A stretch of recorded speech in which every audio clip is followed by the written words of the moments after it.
Welcome, I'm Sherry Damaris, and I have with me today Steve Acuff, who is a really long-time macrobiotic friend. We reconnected during the Macrobiotic Summit recently on the internet, and I thought it would be really exciting to have him on the show since he's so knowledgeable about so many topics. He's written actually 2 books. One of them is The Wu Way. So welcome, Steve. Thank you. And we're zooming you in from Sweden. How's the weather there? Yeah, today is beautiful. The long-awaited spring has arrived. That's so great. And you come with such a history in macrobiotics. I guess you started in Oregon and then moved over to Europe and worked closely with Michio Kushi in a clinic in Germany. Is that correct? That's right. I lectured in Germany once, and a man who owned the clinic came up to me after the lecture and said he'd like to have macrobiotic food in his clinic. So he invited me to help him set up a project.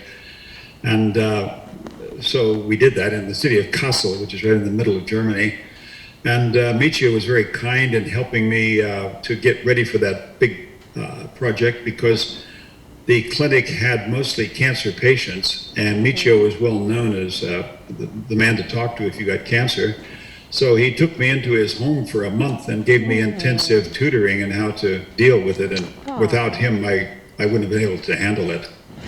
So tell us a little bit about, I know you want to talk about the immune system today. You come with so much knowledge about macrobiotics and the immune system, and we always enjoy having you on our lecture series and different summits and conferences.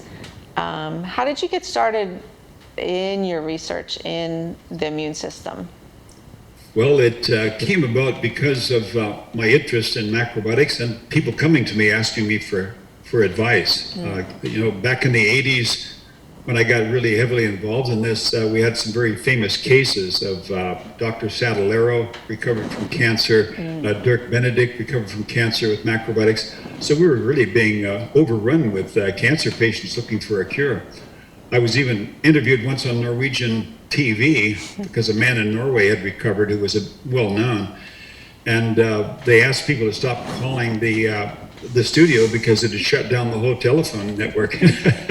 So it just kind of came upon me, and I found it also very interesting because the whole focus of the immune system is really in the gut. And macrobiotics does put food in the forefront. There's, of course, a lot more to it, but food is really a very key issue.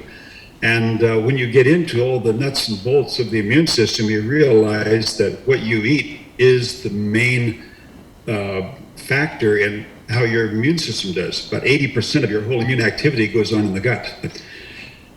Macrobiotic food is ideal for this because it's the kind of food that will create the right gut bacteria, and it will give you that immune strength. And that's why I am never afraid, not afraid in a pandemic. I'm just never afraid of becoming ill. Yeah, and we had Denny Waxman on recently talking about how the gut is directly related to the brain. So all the inflammatory diseases people are experiencing, or Alzheimer's, or any of the brain dysfunctions, you can look at, like headaches and things like that. You can look into the gut and see how cleanly you're eating. That's right. In fact, one of the well-known side effects of COVID has been that people lose their sense of smell, and the olfactory nerves that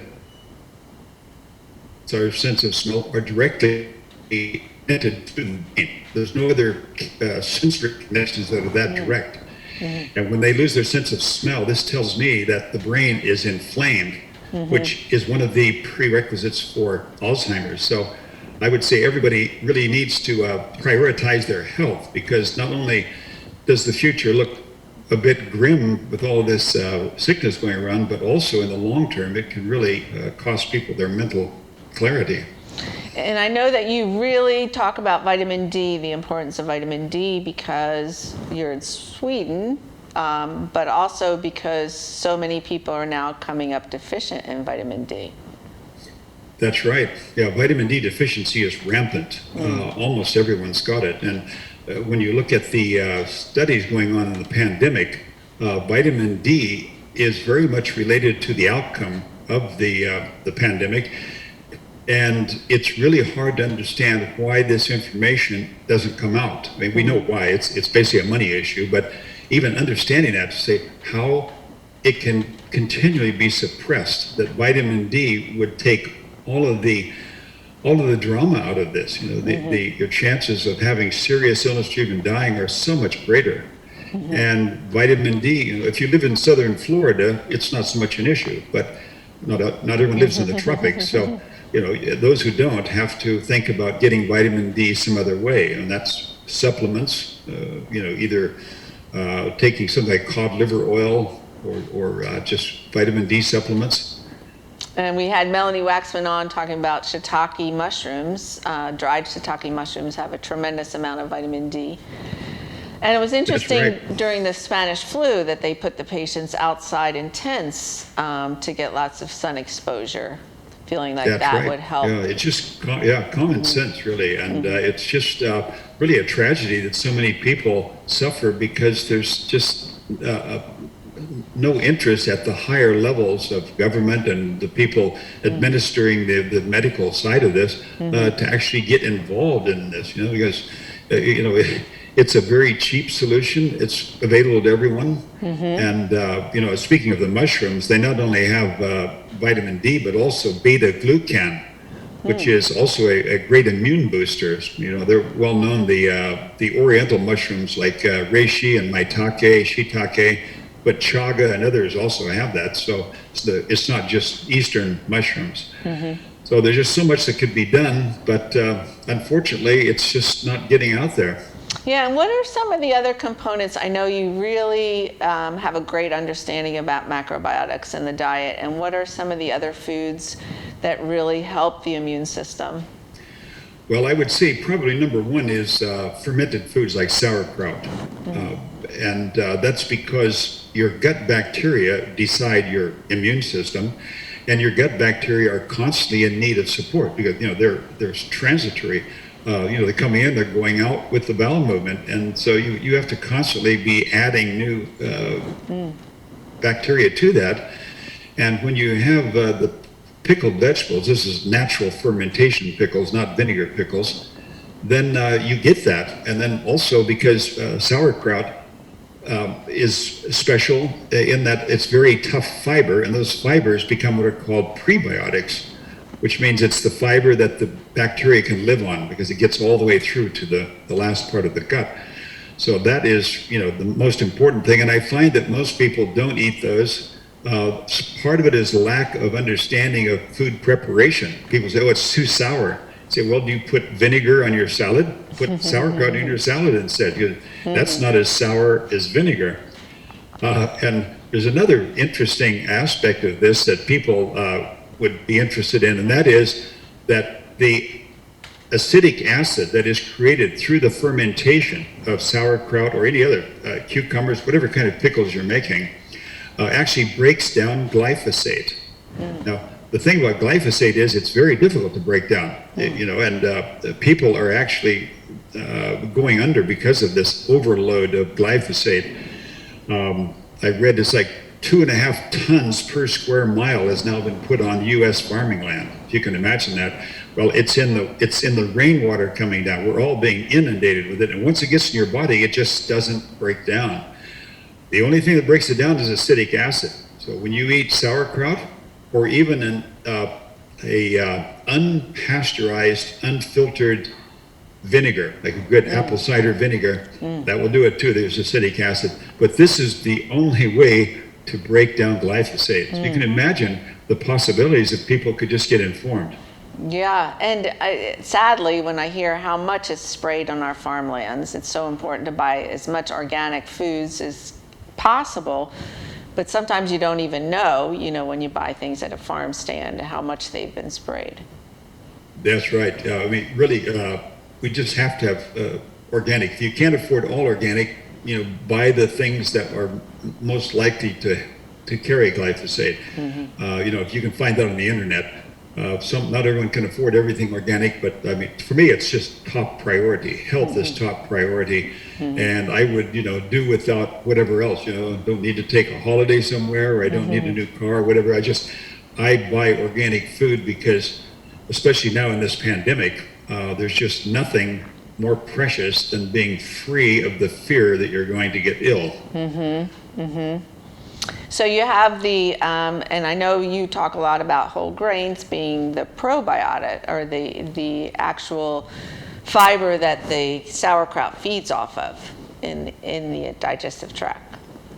Yeah, that's right. The whole grains provide these fibers. They're called the prebiotics. The prebiotics are basically, we could say, the rations for doing the job. Like you're passing this out to the bacteria so that they can do their job. And one of the problems with the keto program that's very popular among young people now is that when you cut back on carbohydrates, and the true keto is only about 5% carbohydrate, you're going to automatically have a very low fiber amount, and this will have consequences for your gut. So, you have to be very careful about limiting carbohydrates, and whole grains are perfect. So we got whole grains, we got the fermented foods, and the other thing is seaweed. Seaweed is so important. Now, working in the clinic in Germany, we did something called the spectrometric whole blood test, which gives a much deeper look into blood than you get in a normal serum test, which is what doctors normally work with. And 95% of the patients, now these are mostly cancer patients, but 95% of the patients had serious mineral deficiencies. And, it's much more widespread than people realize. Zinc, magnesium, potassium. When we live in a polluted world like we do today, our minerals are constantly being used just to create the detox enzymes necessary. It's a bit like having a cold winter and you use up all your wood to keep the house warm, and that's what happens when you use up all your minerals. So people have deficiencies, and then you get short-circuiting of the immune system, and there is no food better for minerals than seaweed. And not only the magnesium and potassium and the calcium, but also iodine. Iodine is very closely connected to breast cancer, iodine deficiency connected to prostate cancer, aside from all the thyroid problems now we have. It's estimated 80 to 90% of the people in the U.S. now have some kind of thyroid problem. And I really appreciate the work you're doing, Sherry, because the U.S. is really in trouble. And things are allowed in the U.S. that other countries don't allow, like BGH, bovine growth hormone. Macrobiotics is very clear about, dairy food is not part of a healthy food program. And we have plenty of reasons to say why that is, but in the U.S., they allow bovine growth hormone, which means that dairy food, unless it's organic, dairy food is even more cancerous or cancer-causing and more harmful to health than it is here in Sweden. And the whole EU does not allow BGH. Australia doesn't allow BGH. Even Canada doesn't allow BH, but the U.S. allows BGH, bovine growth hormone. Good point. We're going to take a commercial break, Steve. When we come back, we're going to hear more about the immune system and all your wonderful work you're doing in Sweden.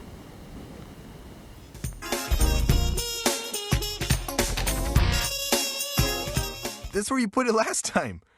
You were the worst at hide and go seek.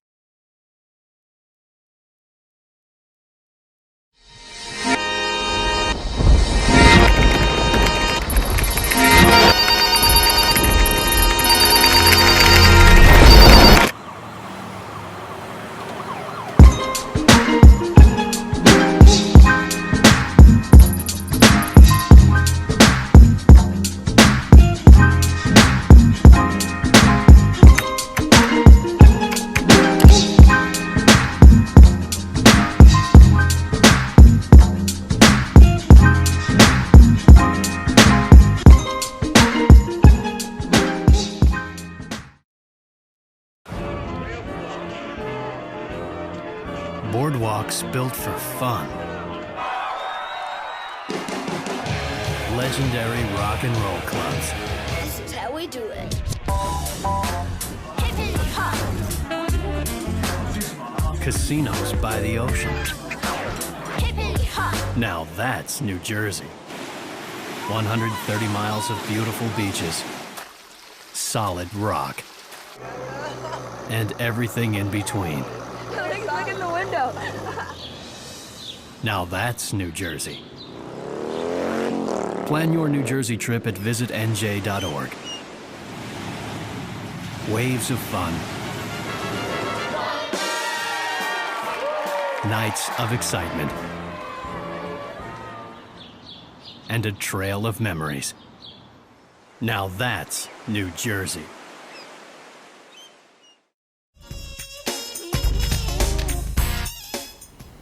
Welcome back. I'm Sherry Damaris, and I'm with Steve Acuff, and we're zooming him in from Sweden.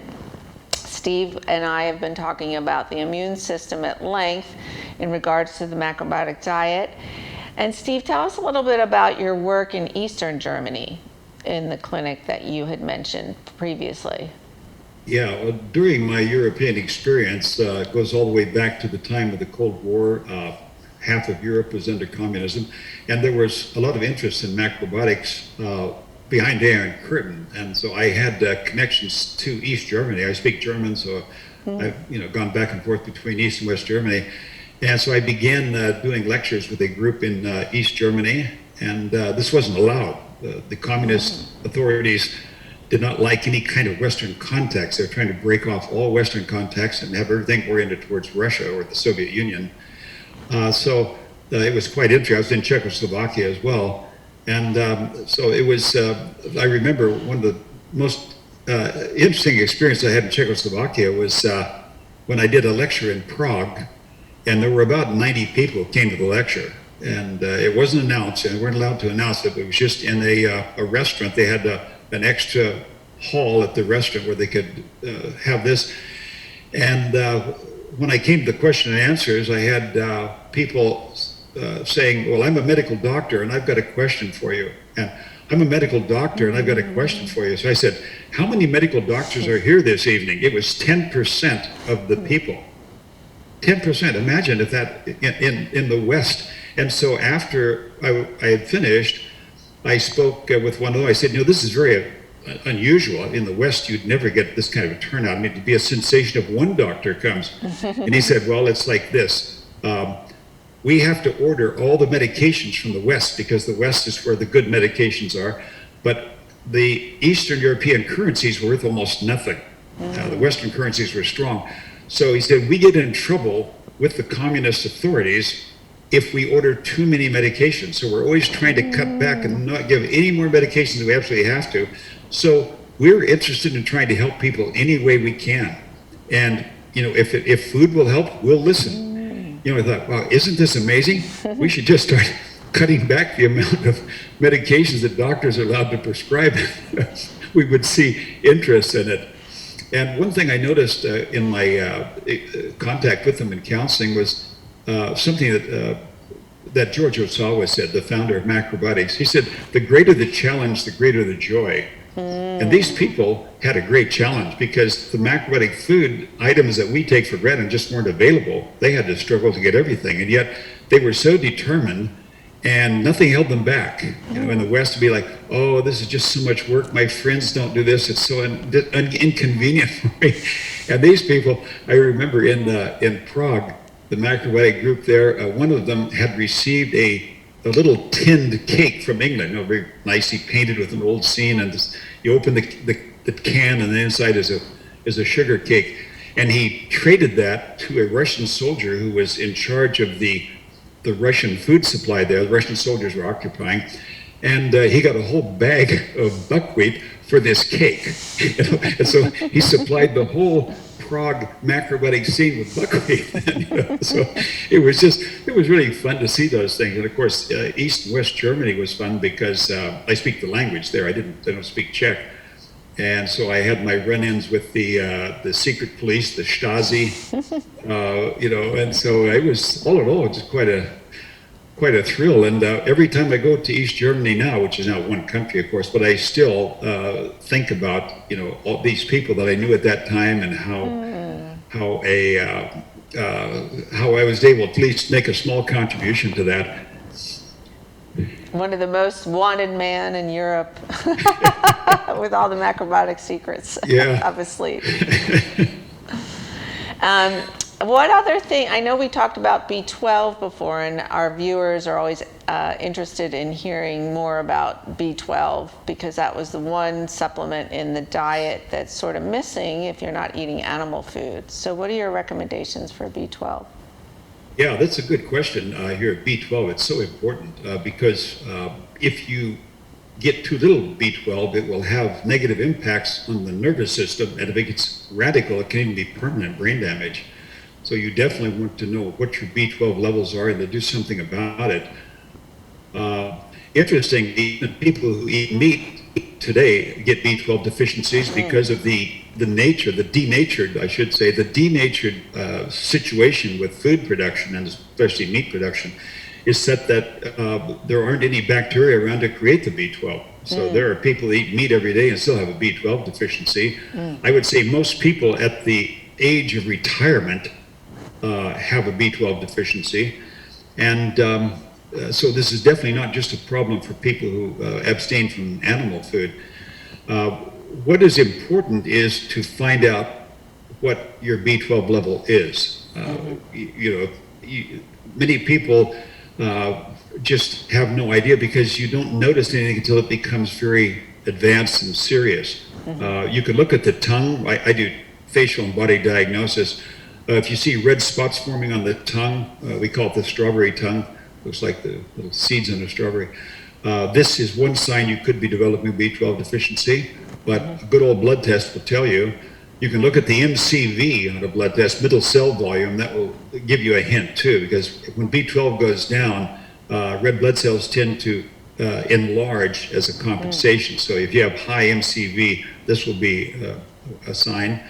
And then if you do have a deficiency, take a supplement. There's a difference between taking medications and taking supplements that are based on substances the body knows. The body knows B12, so taking extra B12 isn't a problem, for the body as compared to taking aspirin or something like that.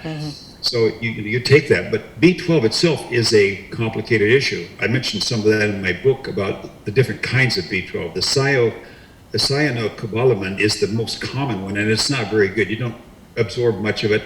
Methylcobalamin is better, but the most important thing is how you take it. If you swallow B12 supplements, you may not get much B12 delivery off of that.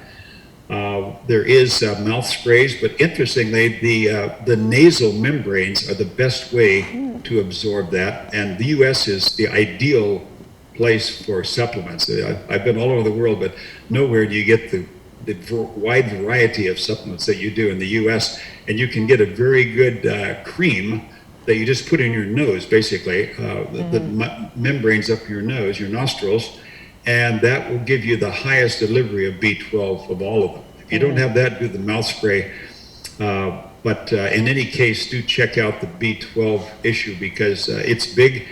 And interestingly, an advanced B12 deficiency presents a picture to a medical doctor that's very similar to Alzheimer's. Doctors might even have a difficulty distinguishing between someone who's got Alzheimer's and advanced B12 deficiency because of the impact that B12 has for good and bad on the nervous system.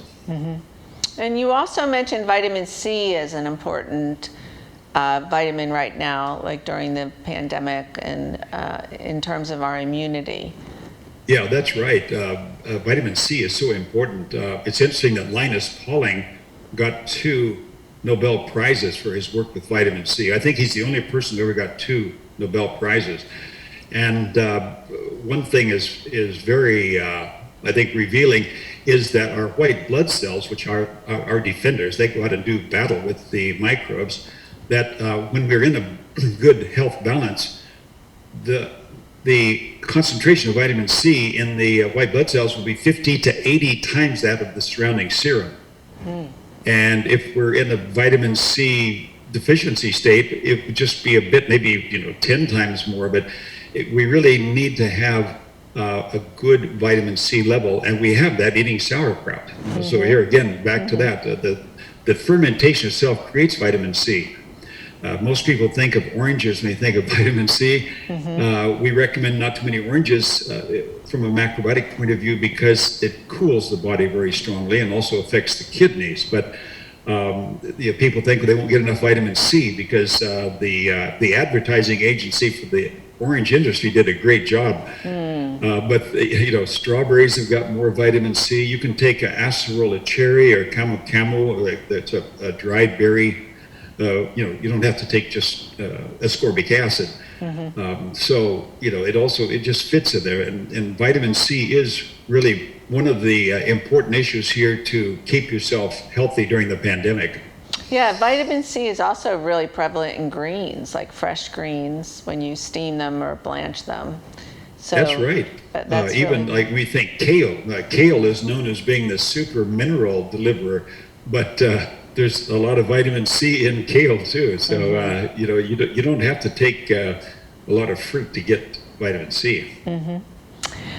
Steve, we're going to show some pictures. One is of your book, how can people order your book? Okay, well, Eating the Wu Way. That's great. To order the book, just contact me through my website. I have found that the book really didn't sell without connection to me because there's so many books out there. And so people just contact me over my website, stephenacuff.org. And right there, just click and you'll get a personal message back from me.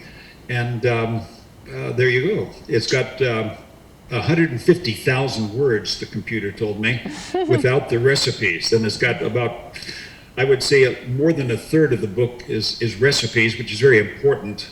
If you don't have recipes, people just don't do anything with it. It's the most important part.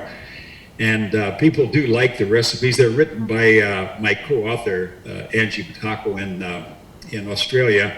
And she has a real passion for experimenting with new things. And she, in that hot Australian summer, she makes a great coconut ice cream that everybody loves. And they keep telling her she should sell that, make a good business. How can people reach you? I understand you're doing counseling over Zoom. Is that correct? That's right. I do that too. Counseling? So people can contact me either over the website or just contact me through my email address, which is stephenacuff at hotmail.com. Either way, and I'll respond and we do a Zoom session. It really works out well. I mean, it's been a year since I actually did a live session, having somebody sitting across the table from me for a consultation, and it has worked great. I've had great feedback from people that this magic of modern technology has enabled us to get through this challenge of the pandemic, and works just well. The good thing is no one has to go to the effort to find me, like drive to where I am or find out when I'm going to be where, because I travel all over the world and people are always wondering when I'm going to be where. But now you can just reach me anytime. That's great, Steve. And we so love your teachings and how you explain things, especially for beginners, who don't know much about vitamins and, the macrobiotic diet. I just think that you're a great resource. And we hope to have you again on the show, as well as, doing some Zoom lectures for us. So thank you so much for joining us, and continue your great work, because it's really important information for the world to hear. Well, thank you, Sherry, and I wish you all the best too. I really appreciate and respect the work you're doing. Great, and I hope you viewers enjoyed this episode, and make sure to click in and join us for our next episode of Macro Magic.